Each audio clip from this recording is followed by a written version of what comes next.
Ya dimulai saking khutbatul Husain bin Ali radhiyallahu anhu.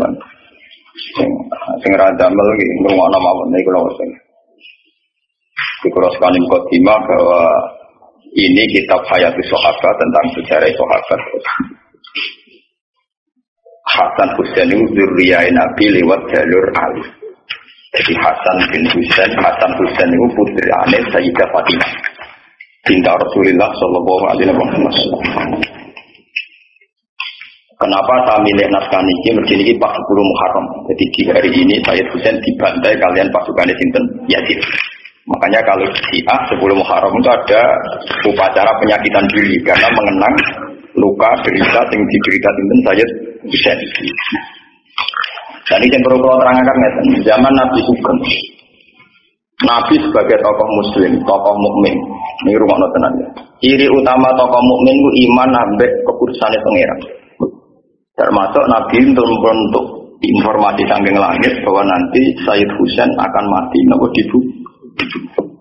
Tapi Nabi sebagai mukmin saja tidak ngeluh karena terbunuhnya Husain akan melahirkan tonggak kebenaran yang sejati. Kayak mati ini para pejuang, mati ini jenderal-jenderal pejuang yang lahirno kemerdekaan. Mati ini Sayyid Husain jadi simbol siapa saja boleh berani mati demi kebenaran. Paham ya? Nabi tapi juga sering muji Sayyid Hasan, termasuk Abdul Qadir Jilani, Sayyid Muhammad Alawi itu Al-Hasan. Sayyid Hasan melihat kompromi itu lebih baik ketimbang prahara, ketimbang tragedi. Sehingga era Sayyid Hasan disebut Amul Ijtima, di mana Sayyid Hasan memutuskan pemerintahan diserahkan Muawiyah semua. Yang penting umat Islam aman, tidak terjadi konflik, terjadi stabilitas. Sayyid Husain menentang kebijakan kakaknya. Dia yang hak harus hak, meskipun harus mati taruhannya. Sehingga dua cucu Nabi menjadi simbol kompromi demi kebaikan umat, yang jadi simbol berani mati demi kebenaran juga.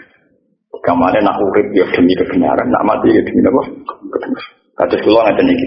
Umpama aku wani urip, mergo kula yakin iso mulang Quran. Umpama aku mati, mergo aku yakin ketemu pangeran apik dibanding ketemu Mustofa. Paham? Jadi urip ya perkara demi pangeran, mati ya demi apa? Pangeran. Disebut inna sholati wa nusuki wa mahyaya wa mamati lillah. Dan itu sudah pas karena yang Sayyid Hasan melambangkan wa hayati demi wa mahyaya demi kebenaran. Sayyid Husain wa mamati demi apa? Kebenaran. Walhasil era Sayyid Hasan pemerintahnya tunggal, yaitu di Muawiyah, karena haknya Hasan sebagai khalifah. Hasan kan bin Ali, harusnya kan jadi khalifah menggantikan sinten Ali, tapi haknya itu dikasihkan sinten Muawiyah. Haknya Husain diambil oleh Husain. Anaknya Muawiyah ya tidak terima, akhirnya Husain dibantai. Nah ini lewat ngaji ini sampai ngerti kenapa Sayyid Husain milih itu, ya, milih metode itu, milih gaya apa milih pilihan itu. Kenapa Sayyid Hasan milih amul apa istimewa? Nanti mengkaji kalau terangkan yang jelas dengan referensi sanad mutasil sampai Sayyid Husain. Kalau piyambak perasaan kula nganti sakniki nggih. Sebab itu Nabi ngajari tentang hidup dan mati. Allahumma ahyini ma kanatil hayat khairan li wa tawaffani ma kanatil wafat khairan li. Ya Allah, saya hidupkan kalau hidup itu lebih baik bagi saya. Dan saya matikan kalau mati itu lebih baik bagi saya. Ora oleh wong nentokno nganggo ikhtiare dhewe ora oleh. Yo Kanjeng Nabi pinter, nak darani urip gampang. Dadi Kanjeng Nabi nak ndonga ngoten. Ya Allah, hidupkan saya selagi hidup masih baik bagi saya, dan matikan selagi mati lebih baik bagi saya. Kenapa Nabi cara berdoa begitu? Ya kadang dalam banyak hal memang hidup itu lebih baik, kadang dalam banyak hal ya mati itu lebih baik. Makanya sebagian donga luwe diplomatis, luwe nopo bisa diterima secara optimistik tapi tidak mengurangi tawakal. Ini pun Nabi nanti mari donga malih.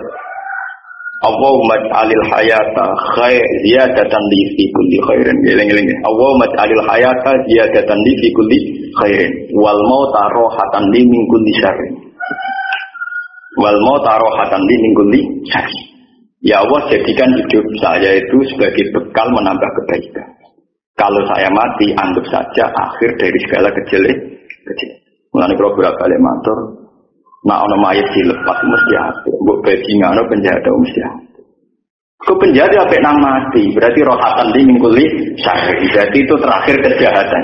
Nanti kalau tak protes, sorry gue zino maling kok saiki dilem apik, tetep apik matine, menanggar kejahatannya. Paham?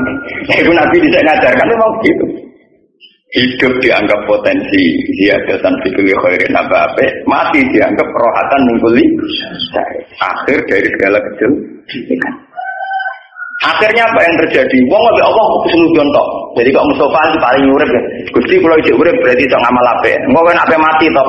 Gusti, mati kula kiai kadang salah. Lah mati kula anggap mawon ngadiri kesalahan niku, paham? Paham. Jadi ora usah ngeluh, nek ape mati ora usah napa?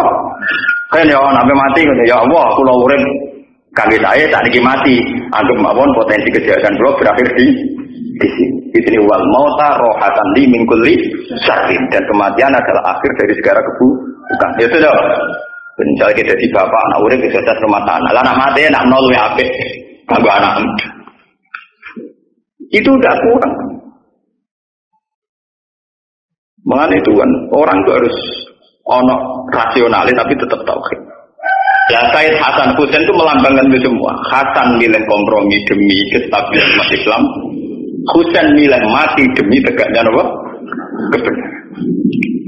Ini mungkin kalau waca terakhir pidato Said Husain ketika beliau memutuskan revolusi melawan Yazid. Ya, jadi ini kalau waca teks pidato Said Husain ketika beliau revolusi mutusno melawan sinten? Yazid. Padahal itu taruhannya nyawa, taruhannya apa? Nyawa. Taruhannya nyawa. Mungkin kalau waca teks pidato Said Hasan. Kenapa dia kompromi dengan kebatilan? Yazid Muawiyah itu kan memerintah secara batil karena ilegal lewat revolusi mudita Sayyidina Ali. Tapi masih ilegal lah, nak dilawan tetap jadi berdarah. Nah lewat perhitungan ini Said Hasan milih kompromi. Ya?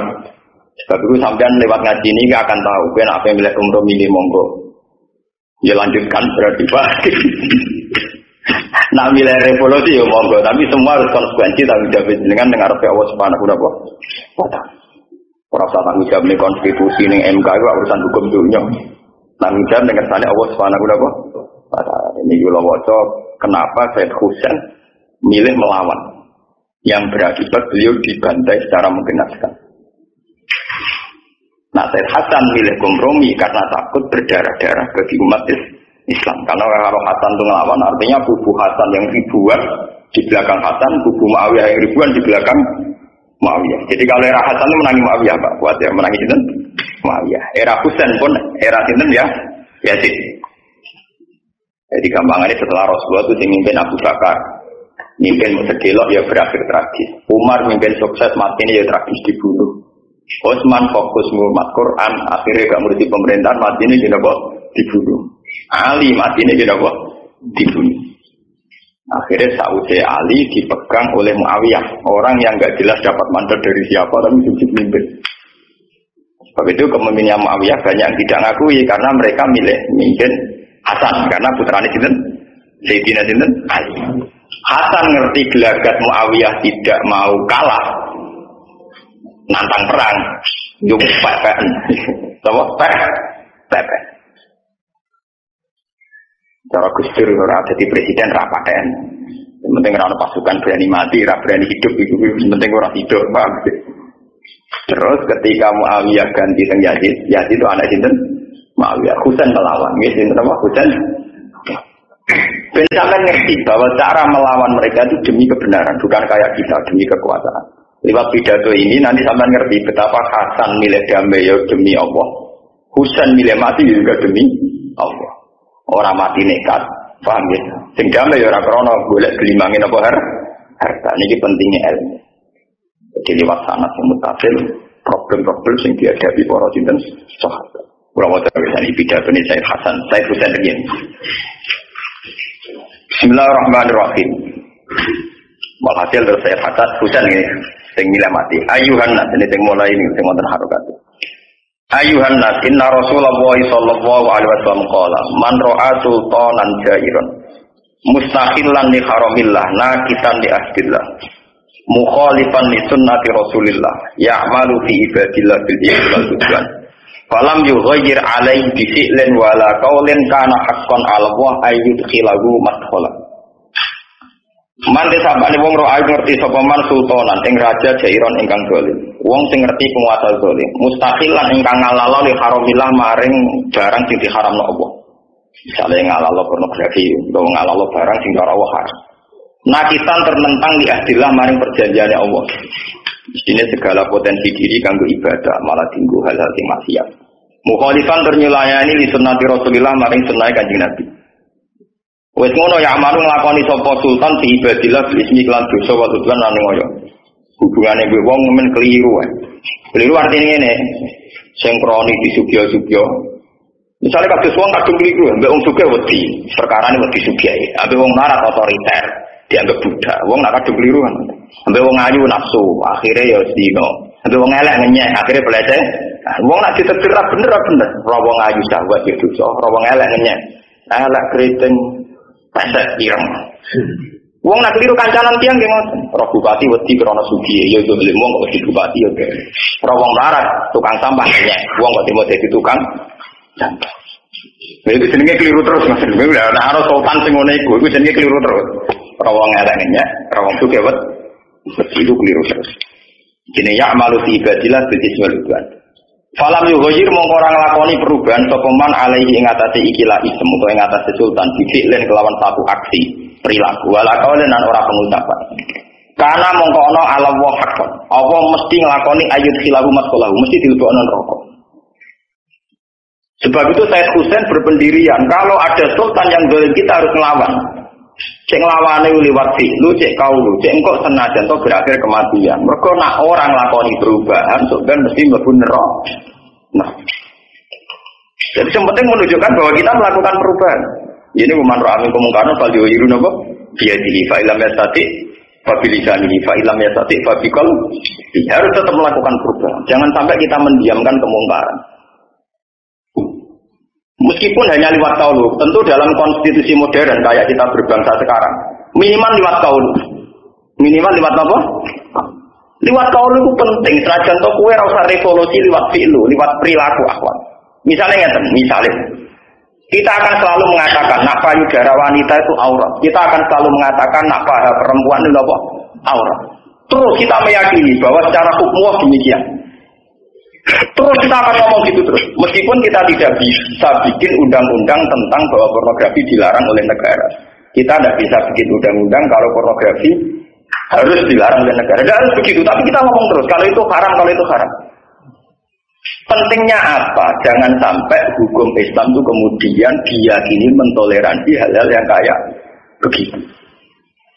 Haram loh ya, memperlihatkan payudara bahwa itu haram. Tapi bahwa Islam itu kapal, Islam itu sempurna, komplit, ya kita harus begitu. Misalnya saya sering ditanya, Gus piye hukumnya wong wedok kota-kota yo, katok anceka nggawa rukah marang masjid. Mbok hukume wong fasik wong ape marang masjid jamaah. Mbok hukume wong saleh wong oleh maca blok. Tak jawab ngene aku tak kok. Lah iya, pentingnya Islam sempurna yaiku, pangeran sing iso ngitung dhewe kok bingung. Soal urusan aurat dia salah karena tidak Islam. Soal berjalan ke masjid dia benar karena menuju apa? Masjid. Kowe ra iso mukul rata karena dia maksiat terus hukum iku wong fasik. Karena dia ke masjid kok hukum wong saleh. Dia melanggar apa Mulane dari Ibnu Abbas, Ibnu Abbas itu wong paling alim tafsir ini sahabat Kanjeng Nabi. Pada akhirnya ayat yang kita pakai la yaumil qiyamah, fa may ya'mal mithqala dzarratin khairan yarah. Wa may ya'mal mithqala dzarratin sabaya. Pada akhirnya kita ini hanya punya ayat itu. Maksudnya itu yo ana hitungane dhewe-dhewe. Napa ana hitungane? Dhewe. Ya sekarang fenomenanya di zaman akhir kan begini. Oh, malaikat zaman akhir mau manusia lu bingung, untung malaikat ora perlu bingung ora manusia. Artis-artis yang kelar umroh itu baru kayak pornografi. Baru kayak nari pornografi duwe akeh kelar umroh. Lah buktinya apa? Hadroh atau samroh kiai-kiai itu ora kelar umroh. Mergo pas nari kanggo bacaan Islam, paling banter untuk mangan. Sing blontor betul duit cepet itu umum. Paham? Ana di samro itu umroh. Mergo ora porno. Ora ana apa porno. Sing pornografi cepet duit akeh cepet. Lah misalnya malaikat kon nulis, mau malaikat iso mikir. Piye oleh nulis itu? Umroh ya apik, duwike kok pornografi. Dadi umroh barokah pornografi. Untung malaikat ra paling mikir. Nah, akhirnya ditulis sama amal dolar karatin khairai. Mulane goblok-gobloke wong Islam nek melarat kepen umroh yo goblok-gobloke wong Islam. Wis melarat kepen haji yo goblok-gobloke wong Islam. Harusnya kalau kita sudah pakaian aurat sesuai muslim, misalnya bagi muslimah dia tutupi aurat, kudu syukur ke pangeran karena sekarang juga detik ini juga dia ngelakoni perintah Allah yaitu nutupi. Dia langsung ngeluh, nanti terdiri itu hadir itu umroh. Mereka nutupi aurat itu bagian urgen, bagian penting dari syariat itu. Kudunya dia bangga syukur langsung ngeluh.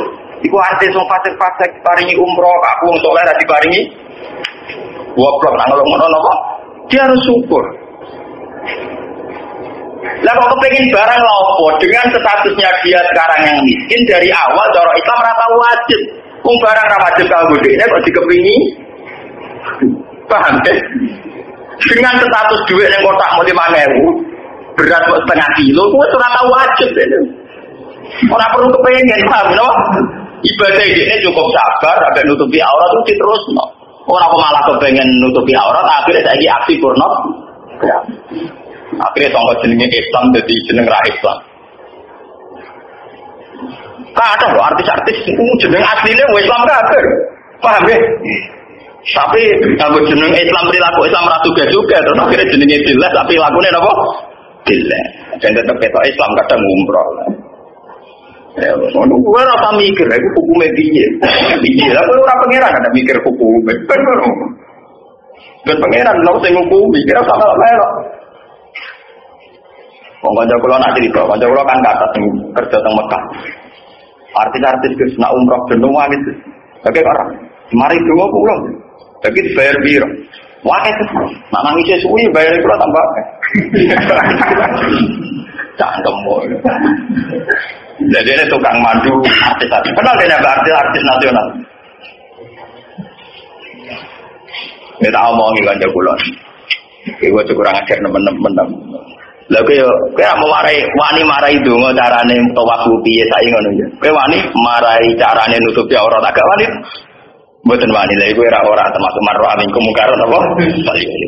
Cara aku kayak ini tak omongi, ora usah dongo tawaf, ora wajib nih Islam nutupi aurat. Untuk ngatur waktu itu ora apa-apa aku. Paham? Ya tapi ya terapayu, Pak. Nah, keyakinan saya Husain, kebenaran harus diomongkan terus. Siapa melihat kezaliman dan tidak ngambil langkah, entah itu fi'lu, entah kaulu, mesti bener. Itu keyakinan saya Husain. Sehingga dia bertekad melawan pemerintahan sinten ya. Sampai akhir ini ngaji tentang Said sinten. Belum penting loh, maksiat kita omongkan terus penting. Minimal nganggo omongan. Kula nu penentang keras nek ana kiai sopan. Meskipun mungkin suatu saat aku sopan, tapi aku tetap penentang keras nek ana kiai kesopanan teman-teman. Sama tak ceritanya. Barokah zina iku jorok. Iku barokah omongan elek, cangkem elek. Iku wong nak anak zina darane anak jadah. Cara Jawa anak zina darani lonte. Umpama bahasa iki dikamuflase kaya zaman dhisik. Dari wong tukang zina dianggap wanita harapan. Paham ya? Nanti tidak ada penjorokan barang jorok radarani napa? Jorok. Nanti ke depan mungkin era cucu kita hukum itu berubah karena diperhalus sekarang. Lama-lama wong wis ra roh hakikate hukum. Bodoh ini dari darani seni berpolitik. Paham ya? Ngakali dari seni diploma. Paham ya? Senyum mergo tugasnya jadi PRJ dari bagian dari marketing. Tak jadi kan kudu jelas. Nah kamu flase ada rekayasa apa? Sekarang agama rusak itu karena mudahana. Coba hampir umat itu meyakini kenapa wanita boleh tampil di panggung. Gara-gara nyatanya Pak Yai itu ya kersorawu. Lagi ini rara uti yang jurang. Bagian mau itu khasanah lah. Cara durungnya samroh juga. Meriang dia ini. Dia ini tentang. Orang bisa ngoni. Orang tentang. Dia keyakinannya tetap ada. Akhirnya dia ini meriang. Tak jelas. Posisi tak jelas. Itu cara kaya tusen. Jenis kiai ini penggolang tenan. Cara madamnya jenis. Ini kita partai tusen. Enggak saya khasan bisa menang. Nah, rai-rai Indonesia milih Said Hasan, itu aman.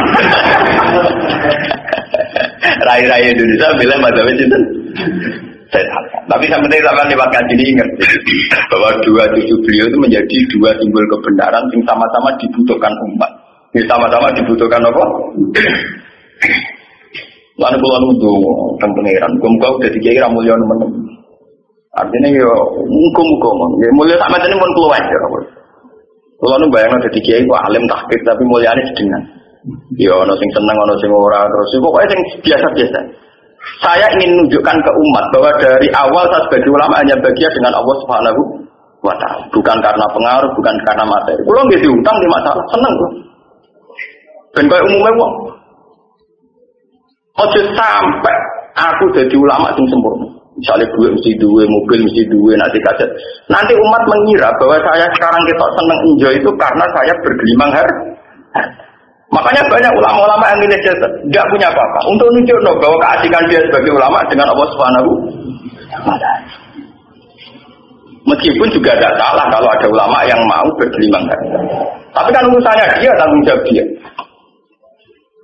Artinya semua ulama harus bertanggung jawab terhadap proses-proses simbol agama. Lalu kalau asik pas ngaji mau nyata nih mau. Kita mau nih tiang dibuat nasi, belum biasa. Mana kata sih salah paham deh bu. Gus anak ngaji asik ramah, nak kita mau nih kok gak ramah. Lah aku kiai tamu tak ya. Biro-biro tak peduli ya, berata usir biro-biro. Tamu dalam prosedur nabi dan itu diikuti ulama. Itu walakin itu. Tamunya harus nunggu diundang, khusus nabi dan para ulama. Karena nanti kan Nabi ngurusi tamu, dia berjuang. Soalnya sampai jamaah ada tamu, sampai perang ada tamu, jadi tamu khusus Nabi walakin itu ngenteni dipang. Wong Jawa nganggo dalil, man ra'am opal yukrim doi. Nah ada tamu kudu dimulyakno. Tapi iku kan kitab petiha. Wong sing dioman ana tamu mulyakno, tamune kudu mulyakno sing duwe omah. Ono masalah keluarga, ono masalah ngaji, masalah istiqomah. Misalnya wong toreko bar subuh di wiridan, wae duha di wiridan, wae qobla guru bisamti duwe. Dan ono tamu ganggu, jatah lakola ping 1000, akhirnya dadi jatah gedebus. Wong jagongan tetep akhirnya bakatane sing ora. Sale di istiqomah setengah 5 dah wiridan nanti guru bisamti terus ono tamu. Budi, enggak bisnis nyata harus budi waduh lari lagi. Padahal yang ngasih satu motor kulru pengsewu, gara-gara tamu bakatannya ternak sapi, melencengnya kadoan, berkulru dari ternak apa? Dari tahu apa tamu gak kriminal? Melencengnya kakek.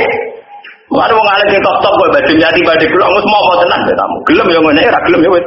Gue ketemu tamu bedak beja masker.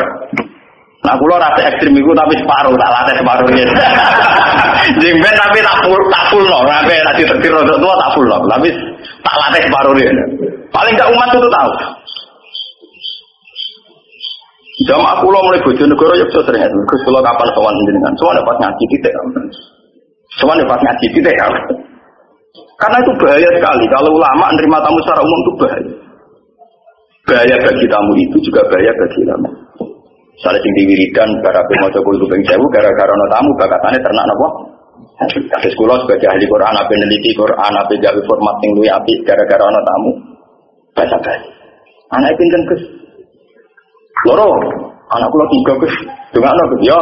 Wis akhire ape bakat Quran dibakat anak, medune yo kakean. Kulo lho sampean ora tahu. Apa ora ada tamu ora tahu ora apa ayo lho. Kok wis omae dari kela ora ada tamu. Sampean ora usah nolak ora duwe napa? Jadi ora usah napa? Santai mah. Malah duwe.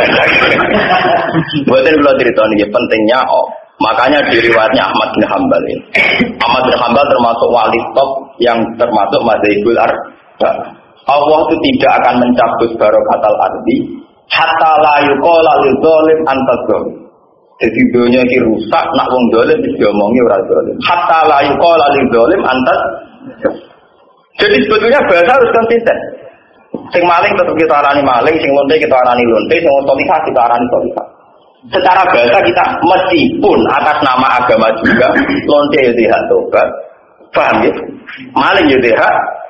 Tapi bahasa jangan dirubah. Ciri utama Quran Furqan, di sing hak diomongno hak, sing batil diomongno. Oh, jadi dirubah bahaya. Misalnya koruptor di duit 1 miliar. Mestinya bahasanya dia tetap koruptor. Tapi enggak, gara-gara rapati konangan atau nyuap kiai bangun masjid megah untuk 0,5 miliar.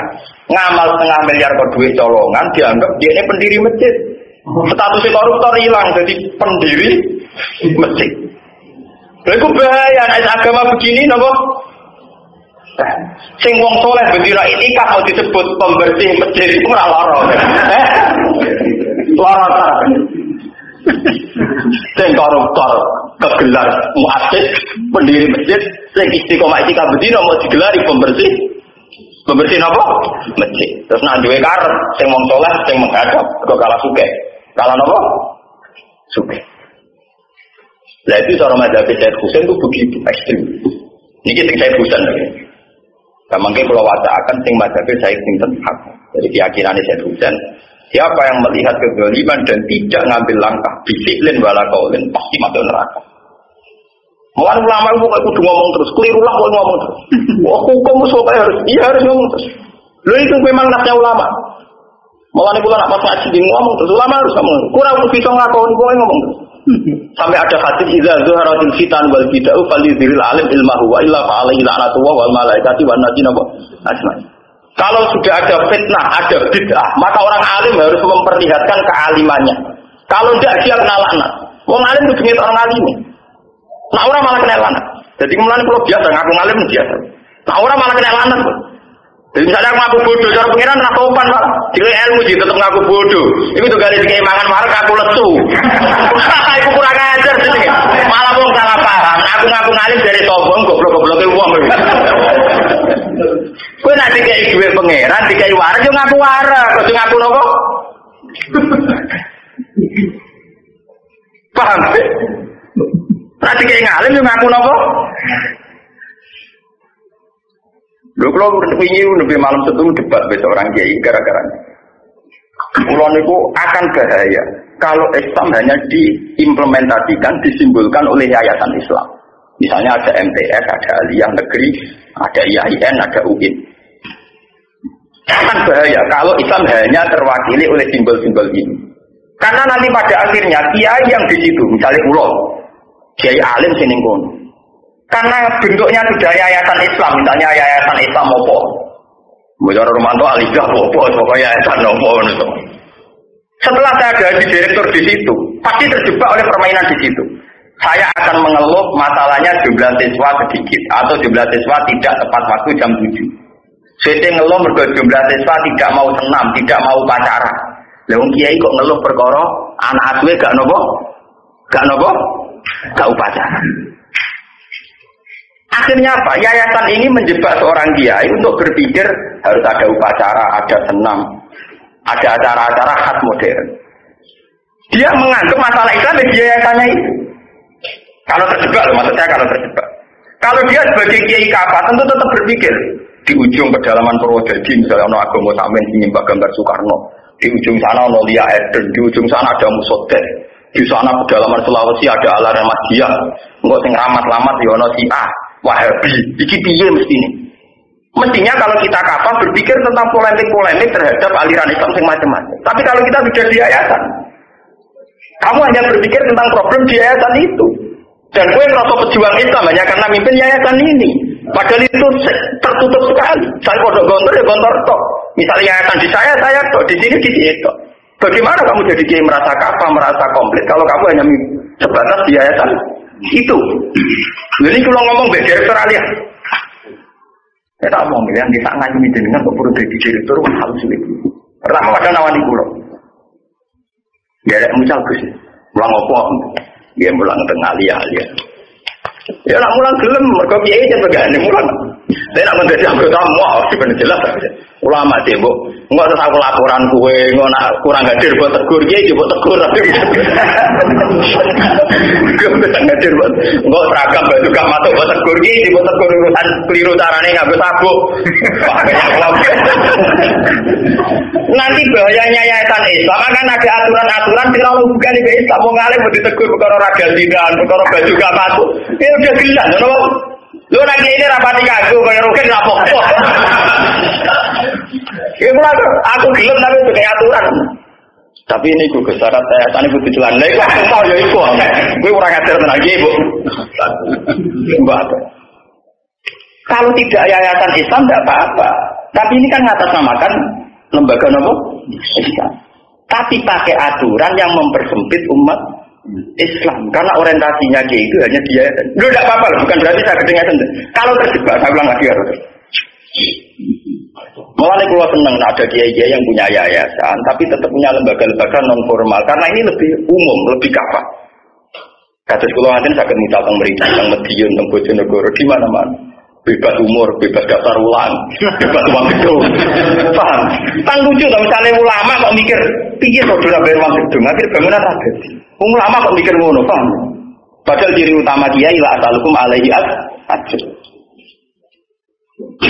Makanya kiai sing non formal itu bangga, saiki malah kualik. Kiai sing non formal belum terputih. Akhirnya anaknya dokon kuliah boleh SPG. Nah, kula malah bangga no. Gak tau tertarik tuh. Kula lu mau wala-wale zaman. Ditawani duwe gelar kula. Nah, mbok kei langsung mbok tawano iku gelem. Ada kon repot-repot mau. Mari repot temane napa? Nah ini mazhab Sayyid Husain. Artinya harus ada ulama yang ngomong begini, meskipun kita yang ngakui fungsi modern, fungsi formal, kita ngakui juga respect. Kalau hormat sampai pondok-pondok besar yang punya kurikulum, kalau hormat. Tapi saran saya, kiainya jangan terjebak di situ, sehingga hanya resah kalau ada santri tidak upacara, resah kalau guru tidak berdasi, resah kalau guru gak masuk no baju ning celonong. Resah kiai mungkin ana aliran sesat, ana fenomena bid'ah, ana fenomena kurafat. Dan kafah tidak hanya di lingkup yayasannya, tapi siapa saja. Nah, takut saya yayasan-yayasan sing bawa simbol Islam ini malah mengurangi kekafahan umat. Kalau modern, saya mau kerja di kampus juga mau, saya kerja di lembaga-lembaga yang mau. Tapi sekali ngikat nilai metua. Mau sekali ngikat nilai apa? Mau sepedi berpengiran. Orang arah, ulama ramangan, orang potongan. Ben malaikat itu salah pengiran tapi ora ulama emangan boten sing ulama gak napa gak mangan. Dan Sayyid Husain mazhabnya demikian. Nggih, mazhabnya apa? Demikian. Sebuah kebenaran harus diomongkan terus. Fal yuzhiril alim ilmahu wa illa fa alaihi la'natullah wal malaikati wan nasi. Contoh gampang kayak sekarang yang saya ceritakan tadi masalah bergenjati.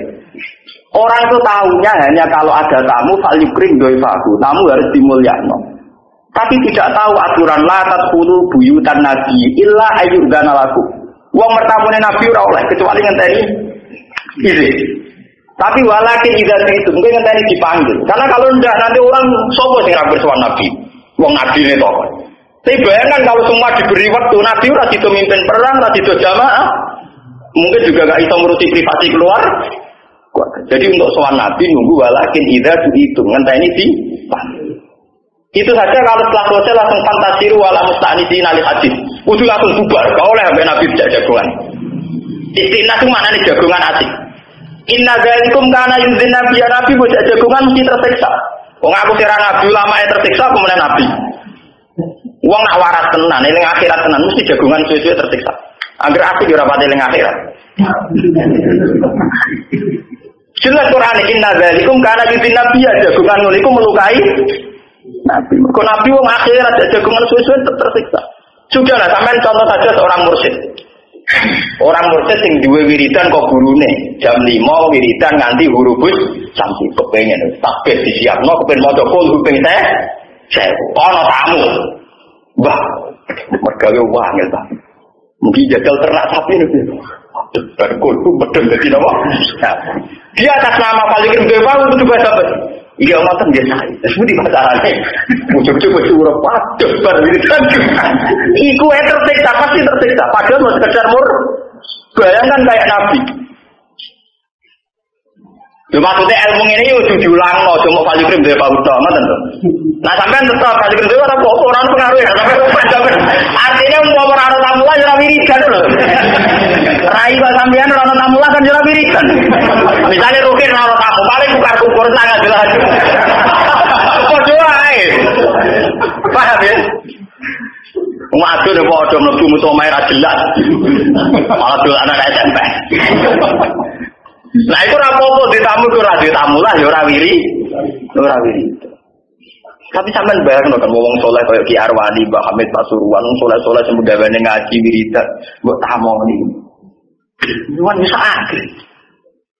Lah suwe-suwe kuat-kuatan. Lah kadang ya ini sing kalah tenan.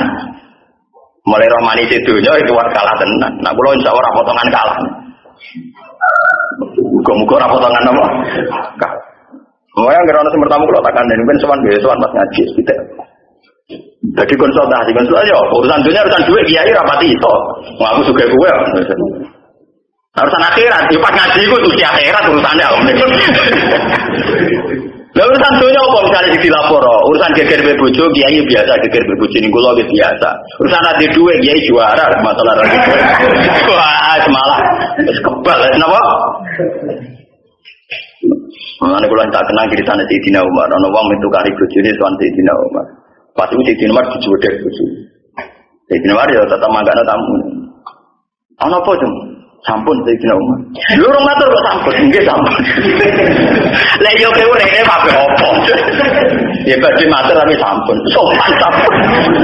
Akhire matur, rumah kula sing disiyo bojo kula tok. Jebule tak jenitan. Lu itu kan masalah sosial. Ora di duwe tukaran mbek bojo, mbek tangga salah paham ning tempat kerja kan gawane urip kok tak mbok konsultasekno bola. Iku anggere wong yo ngalami, nek ora ngalami yo ora wong. Ono kok laporno. Mbok ngeta banget. Tak kula nak udah Tapi guru kula dhewe juga mboten ate kula lapor. Kula sering gitu ada di pancing. Piye ekonomi kula wis sesuai jasa saya.